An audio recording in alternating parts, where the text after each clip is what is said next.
Welcome home to USA Global TV and Radio, a place where dreams take flight, with authentic storytelling, diverse perspectives and meaningful conversations, where global stories unite and bridges are built beyond all borders. Discover world-class education, entertainment, hope and inspiration. Together, we're building bridges worldwide. Subscribe to our channel, USA Global TV.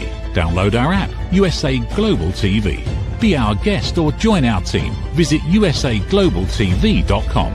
Thanks to our founder and executive producer, Dr. Jacalyn KERBECK. Music score by Yeffy Tang from Cloud Road Music.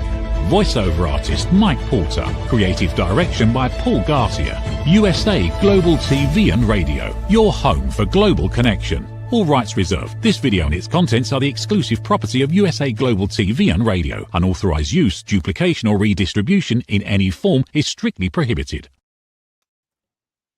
Hello and welcome. Good morning, good afternoon, good evening. I'm Dr. Jacalyn KERBECK, and this is another episode of Let's Finally Talk here on USA Global TV and Radio, where we proudly provide world-class education, entertainment, hope, and inspiration. If you haven't done so, please do subscribe to our YouTube channels. We have two of them, USA Global TV and Radio and Dr. Jacalyn KERBECK.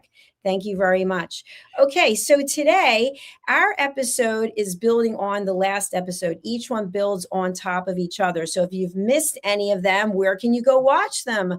Hello, here on our YouTube channels, USA Global TV and Radio and Dr. Jacalyn KERBECK. Today's topic is you don't have to match the energy in the room. So what are we going to be talking about today? We're going to be talking about when we walk into a room or into a conversation and we feel a certain energy and we feel like we have to match it.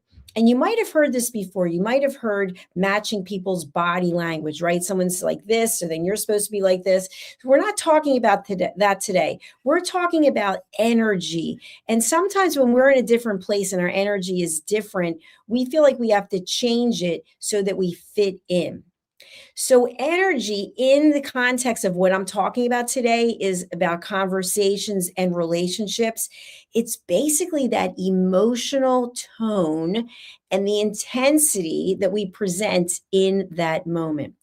Is it body language? Well, it's a combination of body language, the pace at which we speak, the volume, the facial expressions, and our nervous state. If we're anxious, if we're calm. So this actually has a lot of influence on how we're coming across to someone else. And that's our energy. It's not something that's mystical, that it's out there in the world. It's the emotional climate in a room. And so how can it show up? It can be very calm. You walk into a situation, it's very calm. Or it's highly tense. You know, when someone's sharing something that they're going through and they're highly emotional, you can feel that energy. It can be very open, people sharing very openly, or it can be very defensive and closed off. People don't want to share. It can be framed as curiosity, interested in learning more. Tell me more about that. Or judging. I don't want to hear about that. I'm not interested in that. That doesn't have any value to me. It could also be a sense of urgency. We need to do it right now. We've got to talk about right now. Or it can be very steady. We're getting to that. So if you've ever attended a presentation and the speaker will say, you know, we're going to be taking questions, but let's wait until the end. And you can see people, their hands, they can't wait. They can't wait. They have a sense of urgency. And yet the speaker is setting the room, which is we're going to be steady and we're going to be calm. But people in the audience may not feel that way. And so through their energy, they may unwittingly or knowingly try to change the energy in the room. So what does energy actually tell us? Well, it's actually how communication feels for us. And so if you've ever been in a situation, a conversation or a room where something very heavy is being discussed, let's say it's end of life, you know, I'm 62, soon to be 63. A lot of people my age, you start having conversations about, well, what happens when the end comes? And some people are very uncomfortable having these conversations, and other people are more comfortable. But you can feel the energy in the room. And so you can do what I say is reading your audience. So just because someone else is closed off or distant or unwilling to be open and curious, that doesn't mean that you have to be that way. But what happens when you set your boundary and you stay and remain the way that you are, calm, steady, and at peace? The other person can feel very uncomfortable. Sometimes they can even feel challenged. Oh, what do you think, you're better than me? Oh, what do you think, you're dealing with this better than I am? And that's about them. So I want you to be aware of a few things. First of all, be aware of your own energy. How are you showing up? And this is something that I really recommend and I like to share because I do it myself. When you feel like your energy is off, and that's not a judgment, it's not, it's high, it's low, it's just off. It's just not, you're not feeling exactly how you'd like to feel. Maybe make a decision not to engage in that communication at that time. And you can just share it with, I really care about you. I think the conversation's important. At this moment, I'm not feeling the energy that I need to give you everything that you deserve to have from this conversation. Now, that may not sit well with someone else. So we have to look at reality. Sometimes we're working on ourselves and sometimes we're not. And when we're not working on ourselves, we may be happy with how things are. And that's terrific. But that doesn't mean that that energy is going to match your energy. So first of all, take a good look in the mirror and say to yourself, are you open to being involved in situations or conversations where someone's energy is different than yours? Do you have the skill set to be able to deal with it? And you might say to yourself, I don't understand. What do you mean skill set? What's so hard to understand? Well, think about it. Are you getting along with other people? When someone has a different perspective than you have, are you able to listen to it? Or do you somehow feel triggered? Do you somehow feel that them sharing what they have to share doesn't sit well with you? And if so, you ask yourself why. And I know there's the 5 whys, why. Sometimes we have to go down to 7 and 8 levels and get to the bottom of it. Why is it that we're uncomfortable hearing someone else's perspective? Now, how does that relate to energy? So when someone has a different energy level than you, and I'm going to give 2 examples. I personally have a very high level of energy, but I'm able to contain it. And what do I mean by that? I'm not someone walking around back and forth all day long, walking around, or constantly shaking, restless leg syndrome. And again, no judgment on either of these, but I'm able to channel my energy through my creativity or through my working out. Some people can't do that. So are you comfortable being in a room with someone who has energy where they're walking back and forth? You have to say to yourself, are you able to stay in your own calm state when your energy level is not the same as someone else's? Now, if you were to get up and start walking around back and forth like the other person so that you're matching their energy, does that serve you? Probably not. So at the same perspective, if you were to say to the other person, hey, why don't you just sit down? Why do you keep walking around? Because they can't. They have nervous energy. They haven't learned to channel the energy. So by asking someone to do something that makes you feel more uncomfortable, you're making them feel uncomfortable. So that's what I'm talking about as an extreme example of matching the energy in the room. Now, have you ever been to a funeral or to a function that's sad? Someone has left the earth, and yet there are people laughing. And you'll see this. And then the people who have the sad, negative energy are looking at the people laughing, and sometimes they feel upset about it. Well, that's disrespectful. But yet the people who are laughing are having memories of the good times when the person was there, and they're recounting stories, and that helps them keep the person alive. But to you, You feel insulted. Why? Because you're in pain.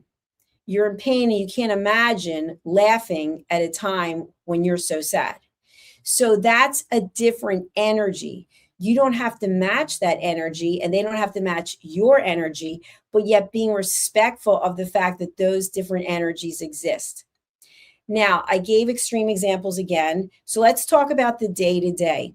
On a day to day basis, if you're in a situation where you're with people whose energy is different than yours, are you able to find a way to coexist? Let's say you are working, you're on the job, and your coworker has a very different level of energy than you do, and you two are on a team, whatever that team is. Maybe you're on an assembly line, maybe you're in the executive suite. Are you able to function at a high level with someone who's also functioning at a high level, but you have two different functioning levels, if that makes sense? Why is it that you can't? If you're unable to, ask yourself what's coming up for you. Many times what comes up for us is resentment. We resent the fact that they have this energy and they're channeling it in a certain way, and we don't like it. We don't like it because we do it a different way. And so that's what I hear from my clients over and over again, that when we're with someone who does things a different way than we do it, that we feel threatened. We feel anxious. We feel upset. But ask yourself, who is it that decided that the way we do it is the only way to do it? If you assign a team of people to each get a certain part of a project done, they may look at it in a different way, but yet they get their part of the project done. If you say, well, everyone has to do it the way that I do it, you might have 4 people who can't do it that way because that's not the way they're wired. So part of this look at the energy in the room is also having a sense of openness, a sense of curiosity. And it's also about listening to how someone feels, or maybe how someone else looks at something, which is perspective, and being open to it. We don't have to change, we don't have to mirror, we don't have to match, but we can now have an understanding. And having a level of understanding brings clarity. And when we have clarity, we can have peace. So not everything has to be done the same way. Yet I see on social media, there's endless number of posts that people are against this or they're against that, but they never took the time to understand the other person's perspective. They sort of just piggybacked onto the bandwagon of where everyone else was going. And so instead of being a leader, they're a follower. And it's a good time to be a follower and it's a good time to be a leader, but because you made a choice based on clarity. When you have the clarity and you realize that each person has a different energy level and energies change. I know some people who believe in astrology and they believe in the planets and Mercury retrograde and where the earth is and all these things. And they base their decisions on that. Some people don't believe in that. Some people think that it's ridiculous. But if you don't have the openness, if you don't have the perspective, if you're not willing to listen, if you're not curious, you're never going to understand. And if you don't understand, you're not going to have clarity. And if you don't have clarity, you're not going to have peace. So ultimately, it comes back to us. So when is a good time to match the energy in the room? Well, it depends on what is it you're looking to accomplish. What is it that you hope will take place? Is it workplace tension that's going on and you want to sort of keep the lid on the pot? Is it family gatherings where you're getting together with the family for holidays, for example, and you want everyone to get along? Is it political discussions where people start to get completely out of control and people are ending relationships because of it? Is it social media reactions where you see someone's post and you decide you're going to put something that you feel strongly about? Or is it conversations in a group that are driven by gossip or outrage? How can you remain present without participating? So we've talked about this before in a number of other episodes on Let's Finally Talk. We do not have to share our opinion about every single thing that is voiced. It's exhausting. Where do you find the energy to do it? And after you do it, how do you feel? So if there is workplace tension, do you get involved? Do you have to throw your 2 cents in? And here's an example I'm going to give. I just saw this on social media. And when I see something on social media, by the way, we're on social media right now, I don't always know that it's true. And sometimes I'll get comments from people saying, are you AI? Are you a bot? Which is fair. I'm not a bot. I'm a human being. I'm coming to you live right now. But I saw this on social media that someone had taken a video on an aircraft that there were two people engaged in a fist fight over I don't know what. And then other people decided to jump in, and then people were filming it. So the people filming it were also involved, right? So everyone got involved. So ask yourself this question. Are you the person who's getting involved? Are you the person who's filming? Or are you the person who's just sitting back, watching and listening? Now, again, I have no judgment on any of this. What I will say is, between the two people who were having the disagreement, and again, I don't know what the real story was, could one of them have chosen a path that they didn't choose? If someone is upsetting you on an aircraft, for example, someone keeps hitting your seat or their children are crying. There's so many different examples. You have a choice. What typically happens is we start getting anxious. They keep kicking my seat. They keep kicking my seat. I've had this happen myself. What is it that you can do? You can just remain quiet and allow them to kick your seat. Probably not going to last too long. You can turn around and start screaming at them. What the heck is wrong with you? Or other words. Or you can call over the flight attendant and just say quietly, I'm very sorry, but I'm getting a headache. The person behind me keeps kicking my seat, and allow that person to deal with it. So you have options. But what typically will happen, what we see on social media, is the person gets out of their seat, turns around to the other person, starts screaming like a lunatic. Then the other person starts screaming at them. And then it builds and it builds and it builds. And then other people start getting involved. And before you know it, what could have been stopped has now become a huge thing. Now people are arrested, the flight's diverted. So what we do and the choices that we make, that is based on our energy and how we can contain our energy or how we can channel our energy. So let's talk about being in a family gathering. If you're in a family gathering and you know there's certain topics that your family members like to discuss and it just really annoys you, you just can't stand hearing about this and hearing about that. Ask yourself, why?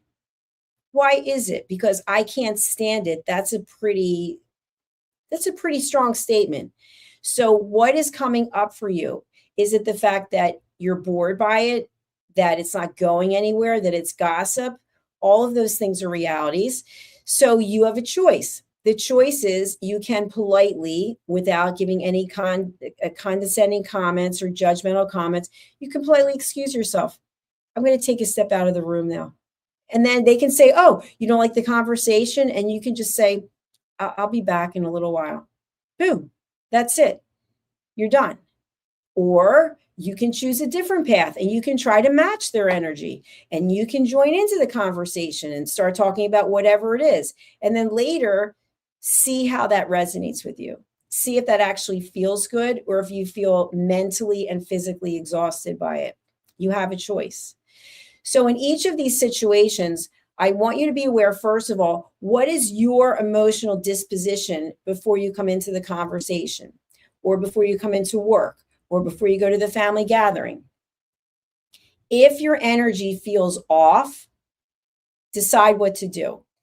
If you still have to go, if it's something that you're responsible for attending, how can you work on changing your energy? What can you manifest for yourself so that you have more peace? So focus on it. Sometimes you might only have a few seconds. Maybe it's some deep breathing exercises. Maybe it's affirmations of gratitude. Maybe the person who really drives you crazy, maybe it's wishing them peace, giving them grace. Look at what you can do first. And then when you're in the situation, if it starts to go a way you don't like, you have choices. You can step out of the conversation, or you can choose to be silent. And just because you're silent doesn't mean that you don't feel anything. It doesn't mean that you don't have an opinion. It just means that you are choosing not to engage. And I've shared this many times before. If you think about starting a fire in the woods, okay, it takes certain things to do that. And then it takes air to keep the fire going. Okay, you can choose to keep the fire going. You can choose to jump into the fire, or you can decide you're not going in the woods. So there are choices that you can make, and you can allocate them to each situation that you have. So I hope this has been helpful. I do have a few announcements. The first announcement is, let me see if I can bring it up here. I have a new book coming out, and it's really to help children and their families understand and be able to communicate more effectively. It's called My Tummy Hurts, A Kid's Guide to Bellyaches and Bathroom Troubles. And this book is actually about a little girl named Jackie, and that would be me, talking about my journey of 35 years with ulcerative colitis. So this is a book that I'll be signing at the Take Steps Walk in Philadelphia, Pennsylvania, in the United States of America on May 16th at Citizens Bank Park. But you can buy it now. It's on pre-order as an ebook. So please go ahead and look into that. It will also be coming out in paperback as well as in hardback. And here is my other new book that's coming out. It's called Lady Ella and Lord Jack and the Alley Cats of Greece. So I was recently in Salonita, Greece, and I noticed that there were cats all over the place. I'd never seen anything like it. I hear that it's fairly common in Europe, but I have now put together a book where Lady Ella and Lord Jack, who are the advocates for peace and kindness, they are going to meet with the cats and hear the cats' stories and hopefully give the cats some tips on living a peaceful life. So if you'd like to order that book, you can go over on Amazon as well. You can just look for Dr. Jacalyn KERBECK. So thank you for watching. Thank you for listening. We'll be back with our next program, and I'll be back with my next episode later this week for Let's Finally Talk. All right, thank you for now, and have a good day. Remember to subscribe to our channels, USA Global TV and Radio and Dr. Jacalyn KERBECK. Bye for now. In a noisy world, true connection begins with listening. Elevated listening transforms every conversation in just 5 simple steps. Pause and breathe. Set your intention. Listen with curiosity. Reflect back. Agree on one next step. Join the Listening Mentor on Let's Finally Talk with Dr. Jacalyn KERBECK, the Listening Mentor, where we help you find inner peace, one conversation at a time. Streaming every day, Let's Finally Talk TV show with Dr. Jacalyn KERBECK, only here on USA Global TV and Radio. Subscribe to our YouTube channels to watch and engage with all our content.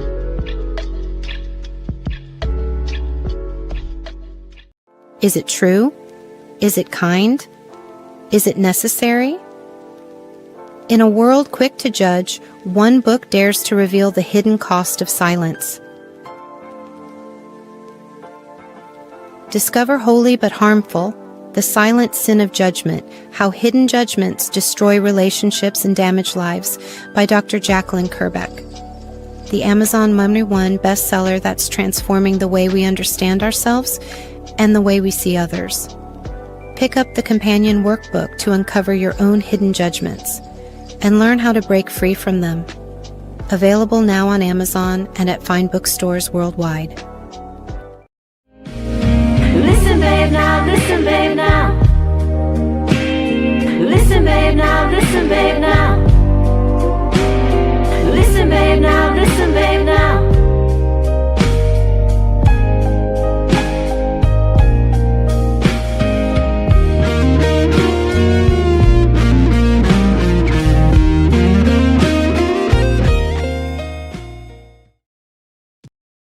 Thank you, viewers and listeners of USA Global TV and Radio, for joining us today. We're honoured to have your time and attention as part of our global community. At USA Global TV and Radio, we believe in the power of authentic conversations. meaningful connections and creating a world of possibilities together. Want to be part of something bigger? Join our team of elevated listeners at usaglobaltv.com, a space where your voice matters and your ability to listen transforms relationships. Stay connected with us across all our platforms for thought-provoking discussions, expert insights, and empowering stories. Subscribe to our channels at youtube.com/c/USAGlobalTV. Follow us on social media and explore the endless opportunities we're creating for growth, learning, and inspiration.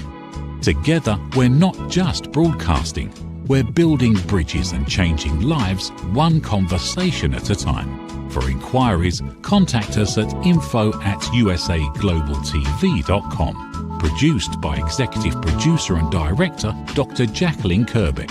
Voiceover by Mike Porter. Creative Direction by Paul Garcia. All rights reserved. Visit usaglobaltv.com to view our full terms and conditions.